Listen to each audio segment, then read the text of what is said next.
Just, of course, heard the news of the passing of the man Buple, and certainly would like to extend our condolences to the family Buple, and of course, I'm not sure what's going on. I was trying to play a song from Buple, and system just will not play it.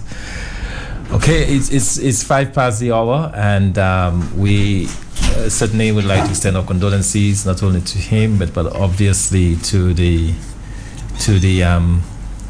family, to the Calypso family as well, to the many people that that lost a great Calypsonian. And he was a great voice for the Calypso world, and Dominic in particular, and Dominica will certainly miss him. And I know talking to Pat Aaron a couple of days ago, and he was indicating that Buple was in fact seeking medical attention. He was in Barbados at the time, and they were waiting some tests to come in from Miami. The doctors had indicated that he was suffering from a rare form of cancer, and but they were not sure exactly what was causing it and how it would have been treated, and they sent him for some additional testing. But we now know that this did not come back in time, and sadly he passed. So we certainly mourn the death and the loss to Dominica of Buple. Suggest names for them. Well, here are the people: Toyota Austri, Toyota Julie, Toyota Tony, blowing Austria and black smoke without a fan. Toyota Simi, Toyota Filbert. The people say name one after Ambassador A, but I selling them cheap, like old Kaboué. You pop up GT. All right, welcome back. We are going to continue with our talk this afternoon. Life goes on, as we say, but we were deeply saddened at the loss and the passing of Buple, and certainly dark cloud is descending all over this land as we learn of the passing of a young man so filled with potential. A life gone. To boost the economy, the town will be hazy with all the black smoke. But let me say a very special welcome to our guest in studio with us. As we promised you this morning, we would continue with our discussion with Wayne Abraham, and Wayne is back in studio with us. Wayne traveled all the way from Portsmouth with us, so we certainly have to continue with this conversation. Wayne, thank you very much for coming back, and in case people missed it this morning, you have some training in seismology. You've been following the sequence of earthquakes that have been taking place in Dominica, and your network, a network that you're part of, has been monitoring the activity below or beneath Mon Plat Pied.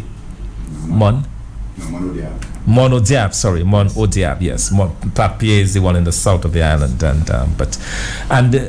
Mon Odiab is one of 3 volcanoes in the north of the island. You have 2, is Mon Odiab and Mon Diablotin.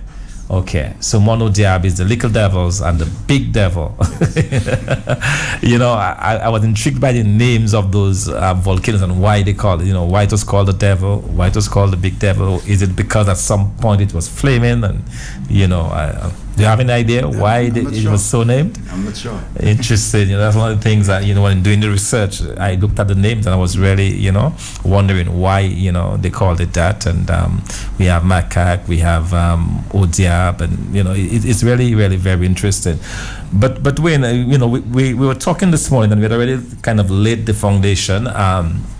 Basically indicating that Dominica is in a very, if you like, strategic position with regards to volcanoes and the hazard that we faced. We are faced by many natural disasters. We have climate change, tropical hurricanes, earthquakes, volcanoes. But we are unique in the sense that on Dominica resides 9 of the 16 active volcanoes in the world. Let's start the discussion there and explain to our listeners, what does it mean by an active volcano? Okay, and thank you again for having me with you, Thompson. It's a pleasure to be on. And I'd like to say good afternoon to all of Dominica and those outside of Dominica listening to us on Q95 Radio. First of all, there are actually 19 volcanoes in the Eastern Caribbean. There are 21 active volcanoes in the Eastern Caribbean. 2 of them are submarine, and they are both in the Grenada area. And 19 of them are subaerial, or they are above the sea level. Mm-hmm. Dominica has, as you rightly said, 9 of them. And just the fact that we have 9 of these volcanoes, you know, it puts us at a much higher risk of having volcanic eruptions in Dominica. We, again, because Dominica it's have so many volcanoes, yes, our risk level is much higher. My concern is that we are not prepared. That's my biggest issue with us down here. We have not learned to live with the volcanoes. Every time one of the volcanoes start acting up, we run scared, and we behave in funny manners, So that's one of my biggest issues. Yeah, but the question then becomes, how do you prepare? For example, I've been to Montserrat just, lately there, and you see, for example, they had the volcano right over the capital there in Montserrat, and that particular area was destroyed by the volcano. They've left this area and they moved the population to the other parts of the island, the so-called safe zone. But in Dominica, given the distribution of the volcanoes, is there really a safe zone in Dominica? Well, there are safe zones in relation to each volcano. So let us say Mont Diablotin is, well, let's not go Mont Diablotin, that's a whiskey scenario. Let's say the most likely, or we got look at one of the most likely ones, Mont Platpied, down south. If we have activity, where exactly is Platpied? Platpied is that huge mountain south of Roseau. Okay. When you stand on East Low Block Bridge and you look south, and over Roseau, you see that mountain. Okay, so basically all over the Soufriere back towards Soufriere there. That big mountain there. And that is called a volcanic complex, really, not really a volcano, because there's so many domes. There are more than a dozen parasitic domes. Wow. Almost every time that thing erupts, it seems to create a new dome somewhere. Scott said it's a dome, Kwabi is a dome, Mont Canot was the one that was showing activity in 1998. Wow. So what do you mean by a dome? I know you explained it this morning, but explain to our listeners again. You said there are a dozen domes. Are you saying that there's a potential for a dozen different spots to erupt? These domes, remember, they are caused by intrusion of magma. When magma comes out from in the volcano, it actually looks for an easy way out. So wherever it finds the easiest way out, it's actually squeezes its way out. So when it squeezes its way out, it creates a dome. And those domes, they grow and then they collapse and they keep growing until the eruption stops. So you find domes, some of them will just form and not collapse, and you just have they would not erupt or collapse, but they would solidify. So you'd have Scott's Head is a dome. So we have more than a dozen parasitic domes on as part of the Mont Platpied volcanic complex. So if, let's say, back to that question, if let's say Platpied decides to show activity and erupt, we do not know. One, we need to know where it's going to erupt, because as I say, the last time was in Mont Canot. You will never know. It could be Galion, what's his name? I forget his name. Mont Patat. Mm-hmm. Okay, it could be there. It could be another. It could be one out at sea. It could create a new dome out at sea. You never know. So that's one of the reasons why scientists must monitor the volcanoes, so they can know where it's going to erupt, what it's doing, and then they can better advise the government as to who to evacuate, where to evacuate them to, So, yeah, but you're making the point about the safe zone. So you're saying if there were to be an eruption, say, in that area, yes, that a safe zone could possibly be up in the north of the island, because because you don't expect the impact to reach that far. Again, that has to be done based on analysis of the volcanic hazards. So for that specific volcano, it may not be a very high volcano. It may be showing signs of erupting on the southern side, so there may be not a high risk on the northern side of flanks of the volcano. So who knows, Kingfield may be safe, Roseau itself may be safe, depending on where it's erupting. If it's from the top of the volcano, on top of Mont Platé, then most likely all of Roseau into the valley southwards would have to be evacuated. But I would think from Kingfield northwards, maybe in the safe zone. Again, that has to be determined by the scientists, and they will collect data all the time, and they would keep changing the maps as time goes on. As they see changes in the volcano, the map will change. But right now, there are hazard maps for different scenarios in Dominica, and those hazard maps have been, well, I have them on the Public Seismic Network website, and you can also get them on the Seismic Research Center website. Okay, and we'll get this website before we leave, to make sure that our listeners can get a chance to go in there. But I had a chance to go to Montserrat and to see the quantity of stuff, of material that this volcano spewed out, and they were telling me that they have enough sand and stone to take care of all the construction needs of all the Caribbean islands for the next 100 years. Yes. That's the amount of material that they spewed up. So it seems to me that when you have, and the volcanoes in Dominica is similar to Montserrat, right, in terms of the type of eruption Yes. that you could have. And I can tell you the mountain in Montserrat is nowhere as tall as the mountains we have in Dominica. So if you see the kind of material that mountain was able to give up, you can imagine if we have a similar situation in Dominica. And not just the height, it's the volume. The volume of material. Yeah. As you rightly said this morning, you had the Roseau eruption, the Roseau Ignimbrite, and that thing sent out so much material, and it was one of the largest eruptions in the Caribbean. 200,000 years, it said. Yeah, the largest. Yeah. Actually, I think in that eruption, the Grenada Basin is a submarine feature between Dominica and the Grenada. It's a wide area from Dominica, say, to Bird Island, all the way down.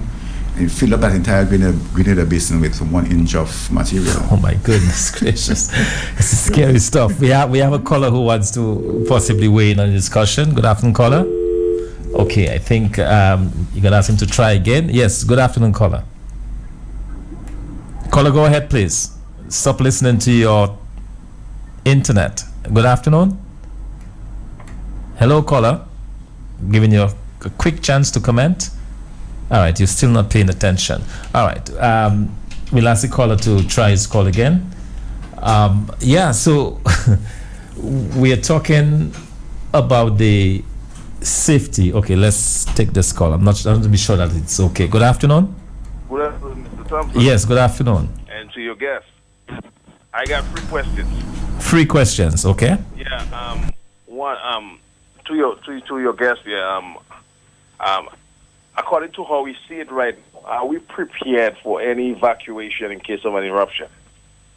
That's one. Hello. Yes, go ahead, please. We are listening. The other question is whether how is the structure of the volcanoes, if they are connected to each other, like the 9 that is in Dominica, if there are veins that are connected to each other. And the other question is, what role does the rivers, the amount of rivers we have in Dominica, what role it plays in the prevention of volcanic eruptions in Dominica? All right, thanks, man. All right, thank you very much. Let's take those. Okay, are we prepared? I'm not sure we are. Preparation, most times we seem to think that it's government to be prepared, but it's goes beyond government. The people have to be prepared. If we ourselves don't prepare and don't know what to do, when we have volcanic eruptions, if the government could do whatever they want, we're not going to be, we will never be prepared. But from what we know about eruptions, we will be given some notice, Yes. right? It's not like an earthquake where No. it just happens. But you will get some sign. Yes, and I'll tell you, it's a scary situation. I seldom want to think about it. So even the signs could. Yes. So in other words, you could have an eruption without notice. Well, in Dominica, the only eruption I think we can have without notice are phreatic eruptions, like what we had in the Valley of Desolation around 1997 or Yes. thereabouts. Yeah, it's basically water coming into contact with hot rock and flashing Okay. and exploding. Okay. But when you talk about magmatic eruptions, the type of volcanoes that we have in Dominica, they would normally give you a lot of signs, a lot of precursory earthquakes. That's you good. know? Yeah. That's good. So at least people can have time to run. When we don't have time to run, it would give the scientists enough time to advise the government as to what to do, and the government now would decide as to where they want to move people and what they want to do. Okay. But the logistics of that is a huge problem, and that's what I don't like to think about. Yes, because in a lot of places you have only one road going in, going out, and it could be problematic. If you look at a scenario as we looked at a while ago, Montplatte, you have to move more than 30,000 people. Right, because that would basically evacuating all of Scorsese coming back at least to Roseau, Goodwill area, Yes. Kenfield, probably moving all of these people out. But we just had that experience post Erica to move 900 people, and you saw what happened. Yes, and that was just 900 people. Yes. Yeah. So think about 900 times. Yeah. More than 30 times. Yes, scary. Okay, the other questions he asked, and we'll come back to your calls in just a little bit. The second question was the whether or not the 9 volcanoes are connected. No, they're not connected. They're all independent volcanoes. Although there's a new study which came out a few years ago, which tend to want to indicate that the 7 volcanoes, or at least most of the 7 volcanoes in the south, may be part of one volcanic system.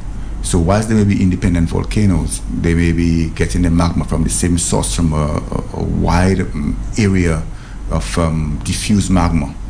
So they're thinking that's the trend of thought right now for the south of Dominica, because as I said earlier on, or this morning, Dominica, it's independent from the rest of the region. Yes. Yeah, it's not connected. Yes, it's independent from each one of each one of them are independent from each other. So the research that has been done on these volcanoes, they felt that they're too close together to have independent magma sources. Okay. And also the chemistry of those volcanoes are pretty similar. Okay. Yes. Excellent. And then finally, any role for rivers? Do rivers cool the volcanoes or have any? No. Okay. That's actually, the rivers have very little effect. On the volcanoes. Actually, when you look at the volcanoes, the material comes from kilometers down, 5, 6, 10 kilometers down. Okay. The rivers are at the surface. I mean, So it's amazing. It's frightening. Yes. Good afternoon. Thanks for your patience. Yes. Good afternoon. Yes. Yes. Good afternoon to your guests too. Yeah, good afternoon. We know that there are volcanoes in the ocean, right? But when it comes to land, all you keep hearing is among this, among that. A volcano is only found on in the mountains on land, and if so, why?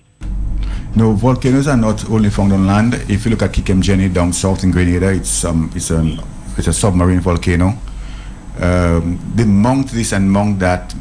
Basically, they're mountains that people named, and some of them are volcanoes, some of them are not volcanoes.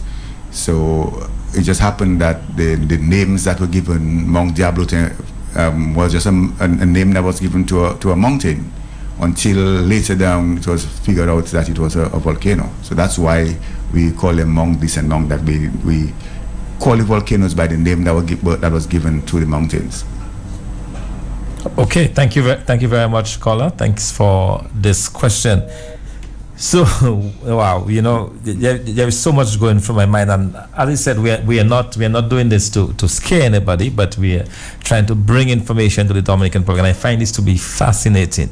Good afternoon. Good afternoon, Mr. Dr. Fontaine. Yes, good afternoon. Good afternoon to you guys. I called this morning, but I have another question. Go ahead, please. What effect does global warming have on volcanic activity? Okay, so far there's nothing that we know of. Global warming these are activities that happen in the atmosphere, the surface. Volcanic activity happens deep in the core of the earth, right? Right. Yeah. So there's not necessarily any link. Okay. Good afternoon. Welcome. Yes, good afternoon, Mr. Thompson Fountain. Yes, good afternoon. And the guest in studio, I'm very happy you brought me in on Talk on the Block, because I listened this morning and I couldn't call and made a comment. I would like to ask the gentleman, with his knowledge of and study of volcano, would he do what they did with the drilling of the geothermal? And by drilling of the geothermal, what danger it poses to us right now? And are we safe? Because they did the drilling, and while they were doing the drilling, there was land slippage. And are we safe? And also, the people in the Soufriere area, if something was to happen, how are they going to escape towards the water area? What means do they have? The government have to play a very important role in preparing equipment for the people to be in a safe environment. So I'm waiting to hear your response. Would you go do drilling if you know? Because I say that because I went on the website on YouTube and I see a lot of incidents where they were drilling and there was accidents that happened and the whole landmass got destroyed. So I would like to hear from you your response. Thank you. Thank you very much, caller. Okay, well, I don't know much about geothermal, actually. Yeah, but I guess the concern that a lot of people have is that you were drilling into the core of the earth where the activity is taking place. And the question is, could that drilling somehow trigger something? But if you understand the science, or if you can explain in simple terms the science of the volcanic activity, it's just basically molten lava that is moving. The question is, where is the lava? Yeah, and how deep is it? Yes, you know? yes. How deep did the drill go? How close are they to the molten material? Okay. So in that case, then explain to us then the science of an eruption in terms of how it happens, because that's how the earth was formed, right? With this material. Yes. And you have this material sitting, I take it, beneath our what we call the earth, the firm thing. You have different layers. Yes. And you have this swishing around. How does that force its way up? Okay. How does it happen? It forces its way up through cracks. When you go down, first of all, the way the volcanoes in the region are formed, they form through subduction or as part of the subduction process, where you have the North Atlantic plate is subducting below the Caribbean plate. Okay. Pressure built in on both plates cause cracks along the upper plate, the plate that's above, which is the Caribbean plate. Mm-hmm. Those cracks, of course, extend, they are deep-seated or they end up going very deep. Whilst the North American plate is going down into the mantle, it's bringing down, it's wet, it's under the sea already, and it's going down with water. The water lowers the melting point of the rock. And that, when it starts getting into the depth of the mantle, it starts melting. It melts quickly.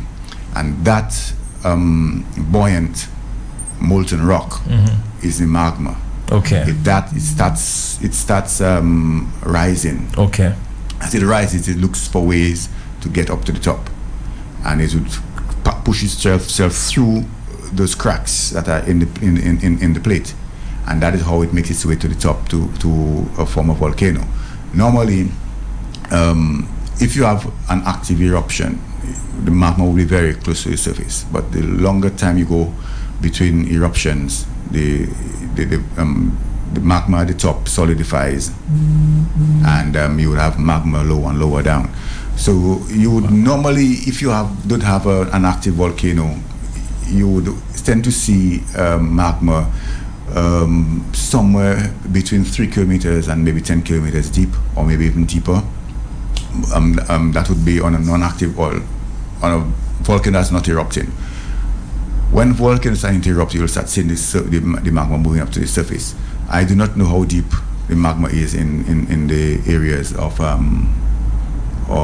Platpier and the other areas. No, I do not know, and I would not want to speculate. Yeah, because it's been 500 years since the last major eruption on Dominica. That's on Platpier. On Platpier, it's been 500 years. But I know in the Mon-Micotrin area, it's about 1,000 years. Okay, wow. So, I don't want to think about this. And there's something else I want to ask you about, because you mentioned the plates, and we want to explain that better to the audience.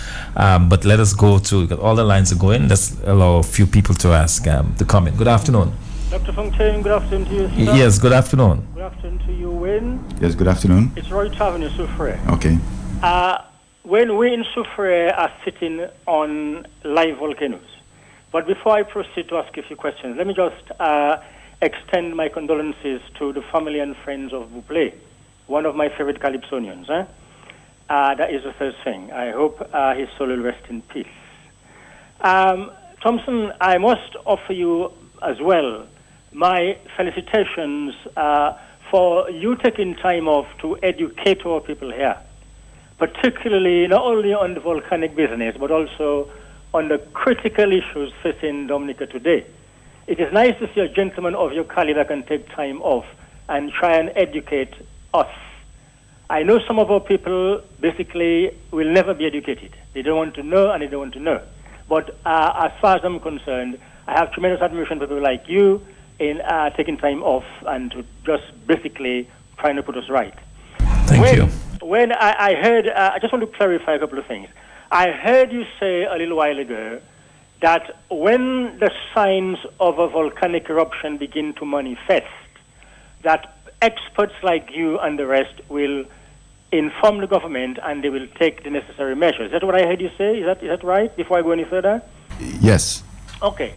Well, I must say, with due respect to you, that sort of logic is flawed. Let me tell you why.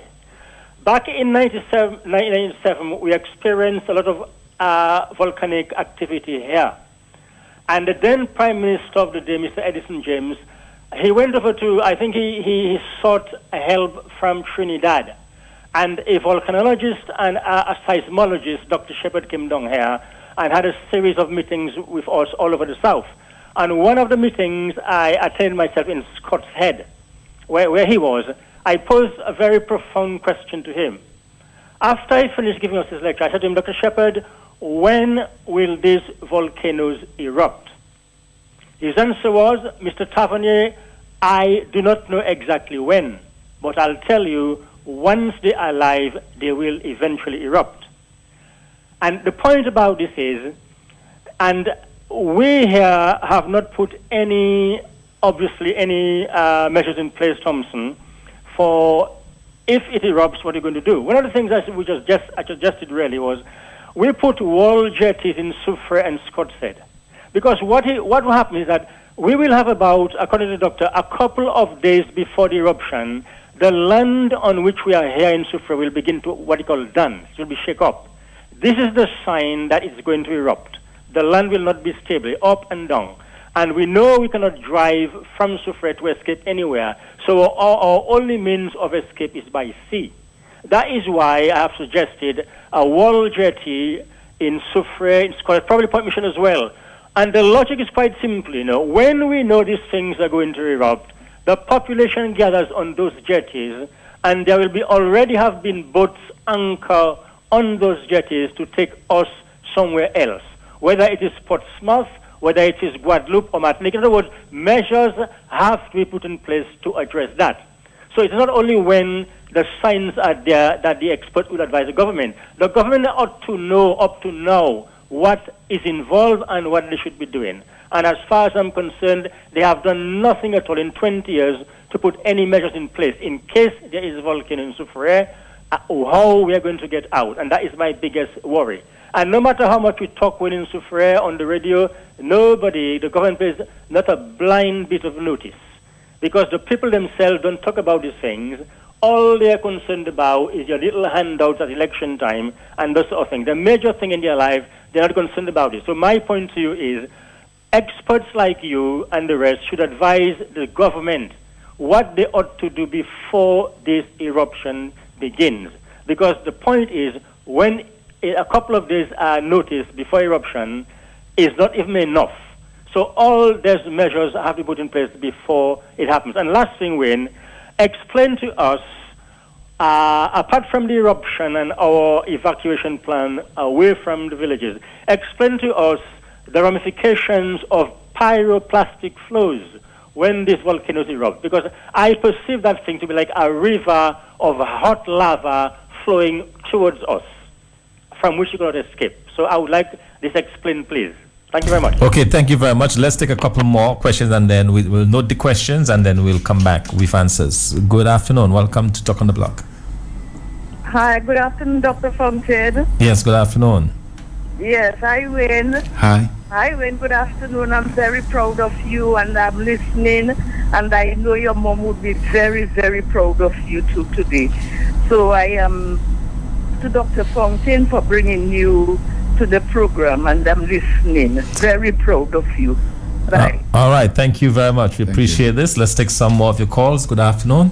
At 26 before 2. Yes, sir. And how are you? Doing good, thank you. And good afternoon to your guest.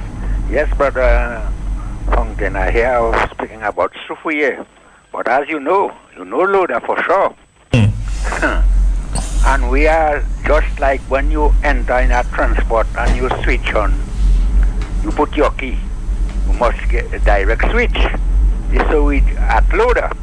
And as you know, when you look at Loda, no way you can escape. Because what I feel for myself, when I look at our people, especially the village and Dominica on the whole, when they was going to make sure they're going to test it, they drive people come out from the village. I mean, if it was a thing that was so simple, you're going to switch on, you mean to tell me you're driving out people to leave the village to go out? And people taking that for a joke? Well, we some of us, majority, we don't need just sitting down. But one thing I will always say, because I telling them every day, I myself, I praising the Almighty God. He gave me that little moment of life still, because I'm my way out. But I'm telling them, if we have too much things in Dominica, and I will still repeat it this afternoon, no matter what anyone that going through that process and they say, they can make sure to give us the correct answer. When you're sitting down on 9 volcano, I don't see no way, and 365 rivers, you can come and going and dig that in the village, coming up under the boiling lake to get heat and telling us we going to get electricity cheaper. That looking so the fooling Dominican and putting. Yes, indeed, Mr. Magla. We certainly understand that concern and we'll ask Wayne to address it. We have very limited time this afternoon, so we're trying to get in as many questions. But we thank you. To give us some information about that. And he will. Okay, thank you. Let's take a few more calls. Good afternoon. Good afternoon, Mr. or Dr. Fontaine, and good afternoon to your guests. How are you doing, sir? Doing great, thank you. Very good, very, very, very good subject.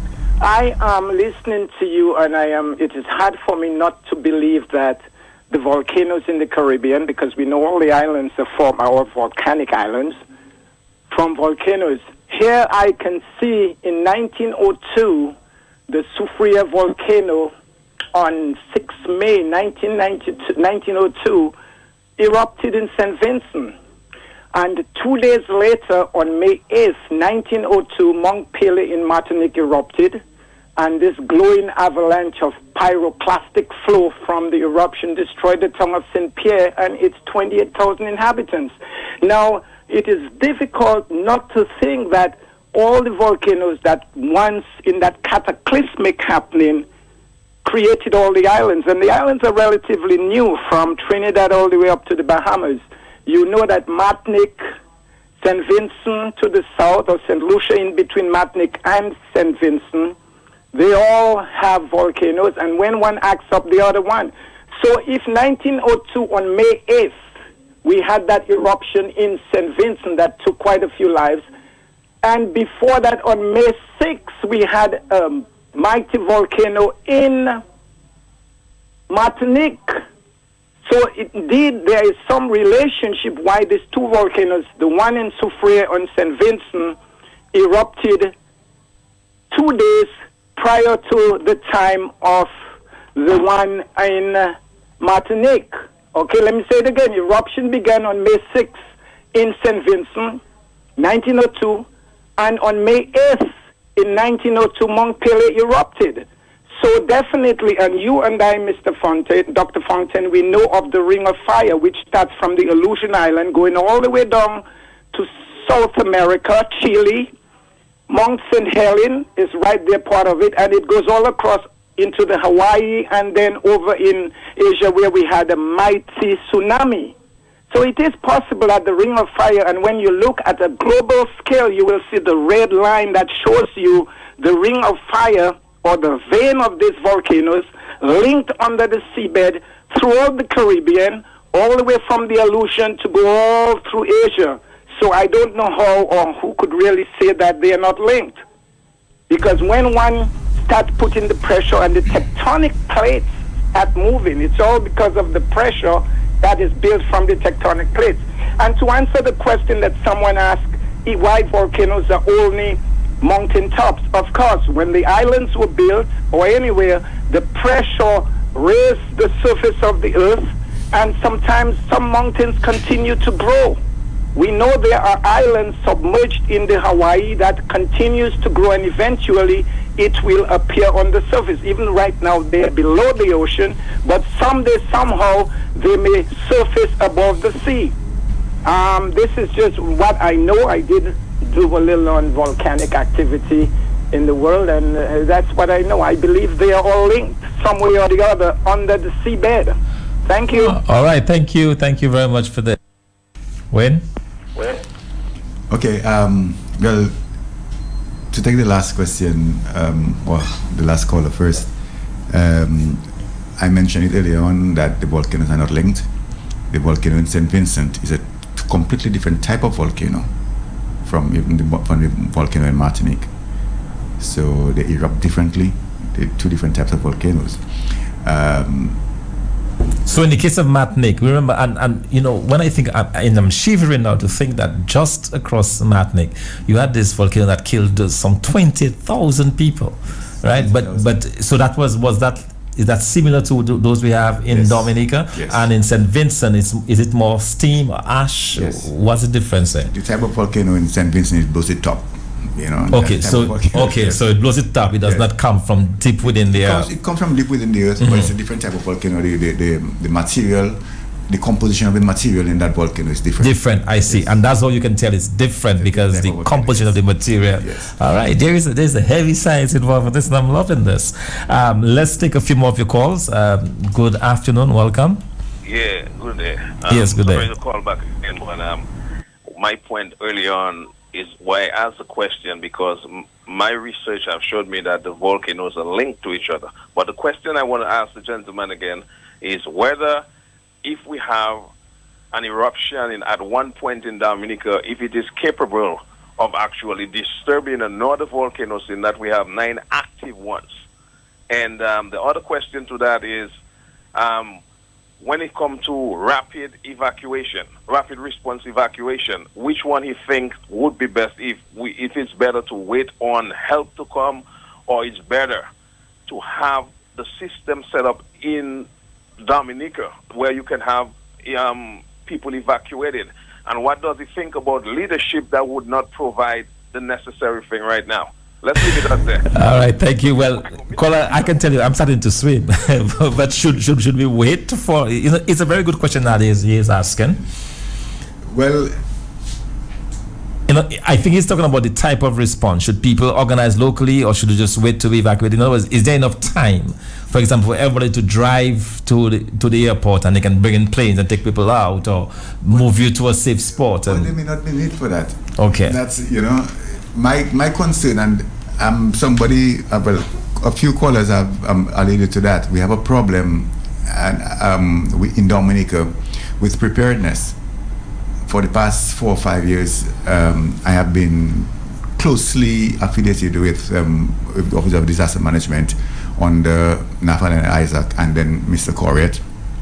And I went all over Dominica with them, conducting education sessions, town hall meetings, and the response from our people, it's pathetic. I mean, I think people don't realize the present danger, but we have only to look to Martinique, to ourselves. No, when we asking these questions, we never ask ourselves, what are we doing?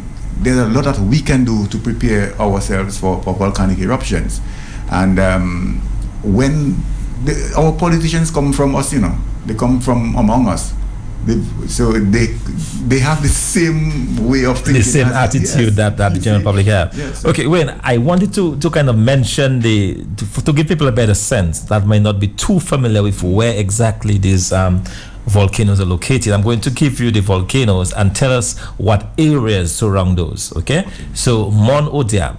Okay, that's Penville all around to Capuchin, Portsmouth, up to Thibault area. Mont Diablotin. Well, Mont Diablotin is a huge mountain. So that's right in the center of the island. It dwarfs Dominica. That's the entire West Coast, Salisbury, Collyho, all the way around to Marigot, into Concord area, to the center of the island. Okay. Bells area. Okay. Mont Trapiton. Well, again, Bells area, come down to Layou, St. Joseph. These are the areas that's going to be affected. Also on the East Coast. On the East Coast as well. Yeah, it's close enough to the southeast villages there. The Wharton River and Caldera. Okay, well, that one, that's where Mont Micotrain is. Mm-hmm. So La Plaine can be affected on the East Coast. Also down the Roseau Valley into even Cadenfield, all the way through the Roseau Valley into Roseau and down south to Lubia area. Okay. The Valley of Desolation. Well, the Valley of Desolation, it's difficult to say because they put it on because I think it has had phreatic eruptions.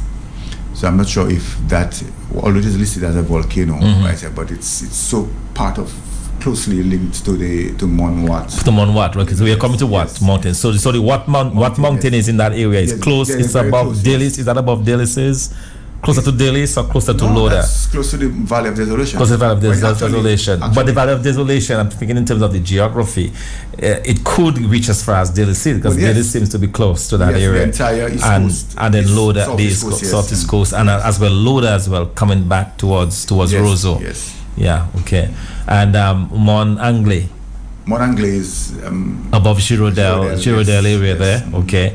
And Soufriere, of course. Yes. Soufriere, and then Mont Platpied, we said is down. Grand Soufriere is at the back, I think, La Plaine area. Oh, that's where that is. Okay. And then the Mont Platpied is Soufriere.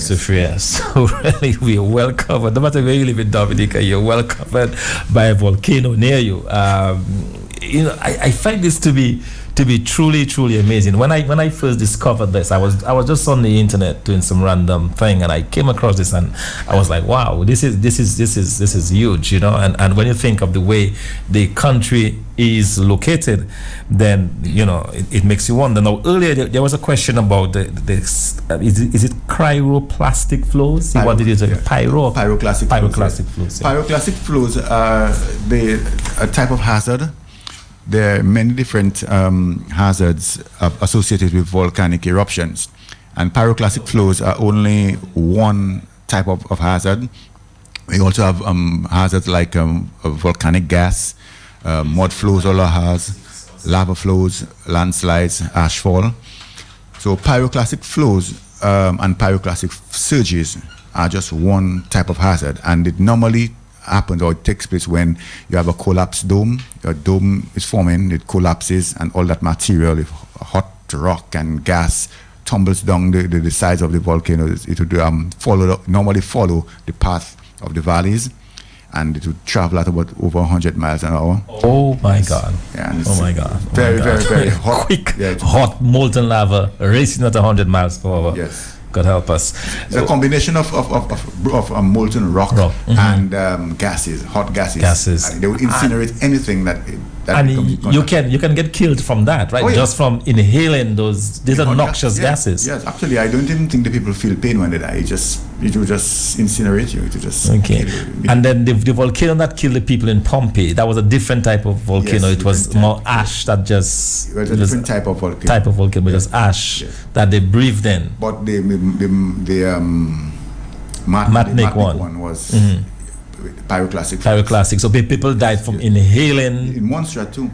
Okay, they died from inhaling those. Well, yeah, the pyroclastic flows, the hot material to just burn up your lungs. Wow. So you can die from the material getting touched, but also from breathing. Yes. And is there a particular radius or how far removed from the volcano you could have problems with the breathing? It depends on the size of the volcano and the size of the eruption. Okay, so you're talking about 3-5 kilometers and maybe more. So. Okay, wow, interesting. Let's take some more of your telephone calls. Good afternoon. Good afternoon, Mr. Thompson. Yes, good afternoon. Dr. Rada and Mr. Shillingford. Mr. Abraham. Pardon? Mr. Abraham. Oh, Mr. Abraham, sorry. Wayne, sorry. Wayne Abraham, that's it. All right, sorry, I didn't get the voice. First enough man and I missed that. Yes. When he meet me, he must hit me a colored bear.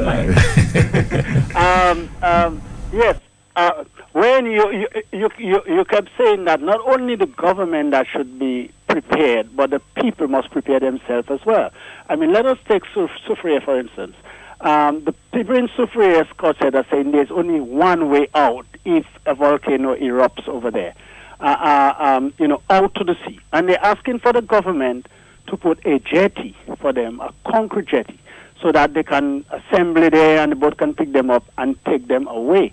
Now, in the event that a volcano erupts there, and that concrete jetty or there's no way out for them to go out, how can they be prepared, or how they can prepare themselves to escape from there? What would be your advice for the people to be prepared in the event of such thing happening? And there isn't a way out, there isn't a jetty, because that is what they're asking for. I would like you to say, what other way can they be prepared? Okay, Wayne, whilst you think about that, let's take a couple more questions and then we'll answer. Yes, good afternoon. Good afternoon. Yes, go ahead, please. You forgot the volcano in Montserrat, which killed many people in Montserrat and devastated the town of Plymouth. Yes, we talked about it earlier. Mm-hmm. Okay, thank you very much, caller. Certainly, references regionally for us. Good afternoon. Good afternoon, Dr. Thompson. Yes, good afternoon. And good afternoon to your guest. Very, very good program. I think you get it better day by day. Very good program. Thank you. I want to ask the gentleman, approximately how many of these volcanoes the people in the southeast are exposed to? How many of them? I heard you mention a few, but I didn't take the number about how many of these volcanoes would affect from Delhi, La Plaine, or the entire southeastern belt. How many? I would say 7 of them. So out of the 9, we exposed to 7? Yes. And the reason why I say 7 is because, let's say the one in Soufriere, Montplatte, decides to act up. Although you may not be directly affected by it, but because it can also affect your form of transportation. You see, so also if you look at what his name, Trois Pitons may not affect directly places like La Plaine and down south or even Grand Bay, but it can, because for the purpose of time. Yes, you can lock you out. We are saying that approximately 7 we could be affected either directly or indirectly. Directly. Yes. By 7. Yes. Okay. All right. So we are very much exposed. Yes. Okay. Thank you. Thank you very much. And thank you very much, Colin. To the earlier question, can you shelter a hurricane? Can you shelter in place a hurricane? Not a hurricane. I mean a volcano. Yes, but you have to move. And you see, we keep looking at just one aspect, moving. Mm-hmm. That is just one part of it.